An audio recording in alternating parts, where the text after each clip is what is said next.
খেতে বসে গেছে দুপুরের খাবার। আমি আজকে রান্না করেছি, এটা হচ্ছে মেথি শাক ভাজা, বেগুন আলু দিয়ে মেথি শাক করছি। শীতকালে মেথি শাকটা খুব ভালো লাগে। আর এটা করেছি এই যে ফুলকপি দিয়ে, বড়ি দিয়ে, আর সকালে যে মাছ নিয়ে এসেছিলাম এই যে কই মাছ, দারুণ হয়েছে। দেখি সঞ্জয় কি খায়। এই শাক ভাজা দেবো, দেবো শাক ভাজা? হ্যাঁ, আজকে শাক ভাজাটা নেবে বলেছে। আর দেবো, আর দেবো? বাবা মেথি শাক খায় না, আজকে মেথি শাক খাচ্ছে। সঞ্জয় মেথি শাক দিয়ে খাওয়া হয়ে গেছে। মেথি শাকটা মেখে দিতে পারিনি, দেখুন শুধু মেথি শাকটাই খেয়ে নিয়েছে, মেখে না দিলে ওরকমই খেয়ে নেয়। এবার দেখি কই মাছ খাবে, আবার বড়ি খায় না, বড়ি দিয়ে আছে কি করে আগে দেখে নি। 1 গ্লাস জল দিয়েছি, দেখুন সেই এত বড়টা গ্লাসের জল একবারে মুখে ধরবে তো শেষ করে দেবে। মাছ দেবো?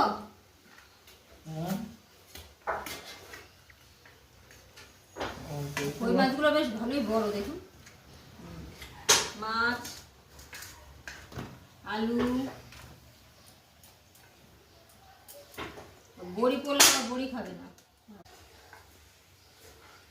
ওরা আবার দেখে দেখে দিতে হবে। একটু ঝোল দিই।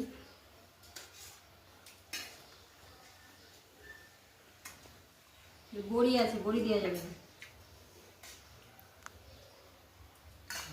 এবার মেখে নে, তুই মা, তুই নিজে মাখ, নিজে মাখ, মেখে মেখে খেতে হয়। মা